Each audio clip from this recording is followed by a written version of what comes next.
জুবিন গাৰ্গক ন্যায় দিয়ক, ন্যায় দিয়ক। জুবিন গাৰ্গক ন্যায় দিয়ক, ন্যায় দিয়ক। জুবিন গাৰ্গক ন্যায় দিয়ক, ন্যায় দিয়ক। গৰিমা বৌ, আপোনাক হাতযোৰ কৰি আপোনাক ভৰিত ধৰিছো, অনুৰোধ কৰিছো, আপোনাক জুবিন অনুৰাগী হিচাপে এই কথাকেইটা কৈছো, অনুৰোধ কৰিছো, আপোনাৰ ভৰিত ধৰিছো। গৰিমা বৌ, আচলতে আমি কিমান দুখ পাইছো সেয়া আপোনাক বুজাই ক'ব নালাগে। গৰিমা বৌ, আপুনিও কিমান দুখ পাইছে সেয়া আমাকো ক'ব নালাগে।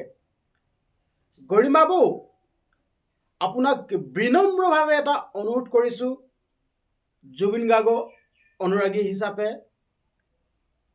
গৰিমা বৌ, আমি জুবিন দাক যিমান ভালদৰে জানো, আপুনি আমাতকৈ বেছি ভালদৰে জানে জুবিন গাৰ্গক। সেইকাৰণে আপোনাক এটা অনুৰোধ কৰিছো, জুবিন গাৰ্গৰ অনুৰাগী হিচাপে। আমি যিমান ভালকৈ জানো, আপুনি হাজাৰ গুণ ভালকৈ জানে জুবিন দাৰ কথা, যি নেকি আপুনি বছেক বছেক জুৰি জুবিন দাৰ লগত ছাঁটোৰ দৰে আছে। প্ৰত্যেকটো মুহূৰ্ততে আপুনি জুবিন দাৰ কাষত আছে, ছাঁটোৰ দৰে আছে। কিন্তু বৰ্তমান সময়ত গৰিমা বৌ, আপুনি মৌন হৈ আছে।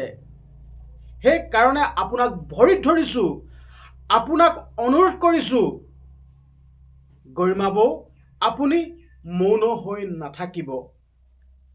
আপোনাৰ দুখ বুজি পাইছো, আমি অনুভৱ কৰিছো। আপুনি কিমান কষ্ট পাইছে সেয়া আমাক বুজাই ক'ব নালাগে। আপোনাৰ মুখখন দেখিলেই সেয়া বুজি পাওঁ, আপোনাৰ চকুজুৰি দেখিলেই সেয়া বুজি পাওঁ আপুনি কিমান কষ্ট পাইছে। কিন্তু বৰ্তমান সময়ত আপুনি মৌন হৈ নাথাকিব। আপোনাক চৰণত ধৰিছো, ভৰিত ধৰিছো, অনুৰোধ কৰিছো, গৰিমা বৌ, আপুনি এবাৰ মাথো কওক মাননীয় মুখ্যমন্ত্ৰী হিমন্ত বিশ্ব শৰ্মা ডাঙৰীয়া দেৱক, এবাৰ মাথো কওক, আপোনাৰ কথা শুনিব। অলৰেডি আপোনাৰ কথা শুনিছেই মাননীয় মুখ্যমন্ত্ৰী হিমন্ত বিশ্ব শৰ্মা ডাঙৰীয়া দেৱে, আপোনাৰ কথা শুনিছেই। আপুনি যেতিয়া ফেচবুক লাইভত আহি সিদ্ধাৰ্থ শৰ্মাৰ কথা আপুনি কৈছিল, আৰু সেই কথা মাননীয় মুখ্যমন্ত্ৰী হিমন্ত বিশ্ব শৰ্মা ডাঙৰীয়া দেৱে আপোনাৰ কথা মান্তি হ'ল, মানিলে। চাওক, জুবিন দাক কিমান ভাল পায়, আপোনালোকক কিমান ভাল পায়, আমি কিমান ভাল পাওঁ। এজন মুখ্যমন্ত্ৰী হৈও আপোনাৰ কথা মান্তি হৈছে, চাওকচোন। তো এই ক্ষণত আপুনি মৌন হৈ নাথাকি, অনুৰোধ কৰিছো, ভৰিত ধৰিছো, আপুনি এবাৰ মাথো কওক মাননীয় মুখ্যমন্ত্ৰী হিমন্ত বিশ্ব শৰ্মা ডাঙৰীয়া দেৱক, এবাৰ মাথো কওক, আপোনাৰ কথা নিশ্চয় শুনিব। এয়া আমাৰ অনুৰোধ। জুবিন গাৰ্গৰ অনুৰাগী হিচাপে, আমি জুবিন গাৰ্গক ভাল পাওঁ, জুবিন গাৰ্গৰ অনুৰাগী হিচাপে এয়া আপোনালৈ এটা অনুৰোধ। আপোনাক ভৰিত ধৰিছো, আপুনি এই অনুৰোধটো ৰক্ষা কৰক। আপুনি মৌন হৈ নাথাকিব, অনুৰোধ কৰিছো। আৰু আমি জুবিন দাৰ মৃত্যুটো কেনেকৈ সহজভাৱে ল'ব পাৰো, আমি কেতিয়াও নোৱাৰো, এইটো সম্ভৱ নহয়। ইটো পিছত সিটো, সিটো পিছত ইটো ভিডিঅ' আহি আছে, আৰু সেই ভিডিঅ' কোনে টুকুৰা টুকুৰকৈ দি আছে আমি সেয়াও নাজানো। আমি নাজানো, কিন্তু টুকুৰা টুকুৰকৈ সেই ভিডিঅ'বিলাক এৰি আছে। আমি কেনেকৈ মানি ল'ম কওক গৰিমা বৌ? জুবিন দাৰ মৃত্যুটো যেন এয়া এটা সাধাৰণ মৃত্যু নহয়, আমি কেতিয়াও মানি ল'ব নোৱাৰো। আৰু যি কেইটাই জুবিন দাক লৈ গৈছিল, গোটেই কেইটা ওপৰত তদন্ত হ'ব লাগিব, গোটেই কেইটাক তদন্ত কৰিব লাগিব, এয়া আমাৰ দাবী। জুবিন গাৰ্গৰ অসুস্থ কথা আমি সকলোৱে জানো, আৰু আমাতকৈ ভালদৰে জানে জুবিন গাৰ্গৰ লগত ছাঁটোৰ দৰে লাগি থকা সিদ্ধাৰ্থ শৰ্মা, শেখৰ গোস্বামী ইহঁতে ভালদৰে জানে, কিন্তু জুবিন গাৰ্গক সাগৰৰ বুকুত মৃত্যুৰ কিৰিলি চাই থাকিলে। এয়া কি দুৰ্ঘটনা? এয়া প্ৰি প্লেনিং নহয়। এয়া কি প্ৰি প্লেনিং নহয়, এয়া প্ৰি প্লেনিং। মানুহজনক মৰিয়াই মৰা নাই, মানুহজনক আঘাত কৰা নাই, সিহঁতে সাগৰৰ বুকুতটো এৰি দিছে। এয়া কি প্ৰি প্লেনিং? হত্যাকাণ্ড নহয়? আপোনালোকে কওক। সেইকাৰণে গৰিমা বৌ, আপোনাক অনুৰোধ কৰিছোঁ, আপোনাৰ ভৰিত ধৰিছোঁ, আপুনি মাথো এবাৰ কওক। মাননীয় মুখ্যমন্ত্ৰী হিমন্ত বিশ্ব শৰ্মা ডাঙৰীয়া দেৱক এবাৰ কওক, আপোনাৰ কথা নিশ্চয় শুনিব।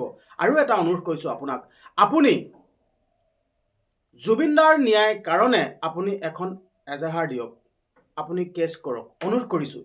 আপুনি এই ক্ষণত আপুনি মৌন হৈ নাথাকিব। কথাটো কৈছোঁ। আজি জুবিনদা আমাৰ মাজৰ পৰা নোহোৱা হৈ গ'ল। কথাটোহে কৈছোঁ দেই, আপোনালোকে আকৌ তিলটোকে তাল কৰি দিয়ে দেই। কথাটো কৈছোঁ, জুবিনদাৰ আমাৰ মাজৰ পৰা নোহোৱা হৈ গ'ল। আমি দুদিনমানৰ পাছত পাহৰি থাকিম, পাহৰিব নোৱাৰোঁ, সদায় আমাৰ ইয়াত থাকিব। কথাটো কৈছোঁ, আমি পাহৰি থাকিম।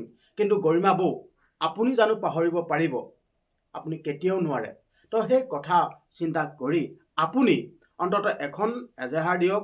মাননীয় মুখ্যমন্ত্ৰী হিমন্ত বিশ্ব শৰ্মা ডাঙৰীয়াদেৱক কওক, আপোনাৰ কথা শুনিব। অলৰেডি আপোনাৰ কথা শুনিছে। আপুনি সিদ্ধাৰ্থ শৰ্মাৰ কথা কৈছিল যেন তাক অন্তিমৰ যাত্ৰাত আহিব দিয়ক, তাক একো নকৰিব। আপোনালোকে সিদ্ধাৰ্থ শৰ্মাৰ কথা কিবা বেয়াকেও ভাবিছে যদি আপোনালোকে আপোনালোকৰ মনৰ পৰা এইবিলাক কথা উলিয়াই দিয়ক। আপোনালোকে কেছ দিছিলে যদিও কেছসমূহ উঠাই দিয়ক, তাক একো নকৰিব। এই কথাটো মাননীয় মুখ্যমন্ত্ৰী হিমন্ত বিশ্ব শৰ্মা ডাঙৰীয়াদেৱে মান্তি হ'ল। আপোনাৰ দুখ কষ্ট চাই এতিয়া জুবিনদাক ভালদৰে বিদায় দিলে, আৰু এতিয়া এই ক্ষণতটো আপুনি অন্ততঃ এই কামটো কৰক। জুবিন অনুৰাগী হিচাপে জুবিনক ভাল পাওঁ, কিমান ভাল পাওঁ সেয়া নাজানো, জুবিন গাৰ্গক বহুত ভাল পাওঁ। সেইকাৰণে আপোনাৰ ভৰিত ধৰিছোঁ, অনুৰোধ কৰিছোঁ, আপুনি অন্ততঃ এখন কেছ কৰক। মাননীয় মুখ্যমন্ত্ৰী হিমন্ত বিশ্ব শৰ্মা ডাঙৰীয়াদেৱক কওক। এয়াই আছিল আপোনালৈ মোৰ ফালৰ পৰা অনুৰোধ, ৰাইজৰ ফালৰ পৰা অনুৰোধ, জুবিন গাৰ্গৰ অনুৰাগীৰ ফালৰ পৰা অনুৰোধ। আপুনি নিশ্চয় এই কথাটো ৰাখিব। আৰু আপোনালোককো, অসমবাসী ৰাইজ, আপোনালোককো অনুৰোধ কৰিছোঁ, আপোনালোকেও আপোনালোকৰ স্থানত থাকি আপোনালোকৰ ছ'চিয়েল মিডিয়া প্লেটফৰ্মত আপোনালোকে জাষ্টিছ ফৰ জুবিন গাৰ্গ আপোনালোকে প্ৰত্যেকটো মুহূৰ্ততে প্ৰতিবাদ কৰক। জাষ্টিছ ফৰ জুবিন গাৰ্গ আমি এনেদৰে প্ৰতিবাদ কৰি থাকিব লাগিব, আৰু আমি প্ৰতিবাদ কৰি থাকিলেহে জুবিনদাক ন্যায় দিয়াব পাৰিম। বিকাশ অসম দাদাইটো অলৰেডি কৈ দিছে, এয়া কেপ আৰু কা নহয়। বিকাশ অসম দাদাই কৈ দিছে, এয়া কেপ আৰু কা নহয়। এয়া সমগ্ৰ অসমবাসী ৰাইজে, সমগ্ৰ দেশবাসী ৰাইজে ভাল পোৱা এজন মানুহ। এয়া কেপ আৰু কা নহয়। তো বিকাশ অসম দাদাকো মই সেইটো কাৰণে বহুত ভাল পাওঁ। আচলতে যোৱাকালি এটা ভিডিঅ' দেখা পাইছিলোঁ, এজন আৰক্ষী বিষয়াক হাতযোৰ কৰি অনুৰোধ কৰিছে, সঁচাকৈ কিমান ভাল পালে এজন মানুহক তেনেদৰে হাতযোৰ কৰি ভৰিত ধৰি অনুৰোধ কৰিব পাৰে। কিমান ভাল পায় জুবিনদাক, এয়া ভাষাৰে বুজাই ক'ব নালাগে। তো সেইকাৰণে অনুৰোধ কৰিছোঁ, গৰিমা বৌ আপুনি এখন এজাহাৰ দিয়ক, আৰু জুবিনদাই ন্যায় পালেহে জুবিনদাৰ আত্মাই শান্তি পাব। আৰু অসমবাসী ৰাইজ আপোনালোকৰ মতামতবিলাক কমেণ্ট বক্সত দিয়ক, আৰু আপোনালোকে justice #justice for Zubeen Garg বুলি কমেণ্ট কৰিবলৈ একদমেই নাপাহৰিব।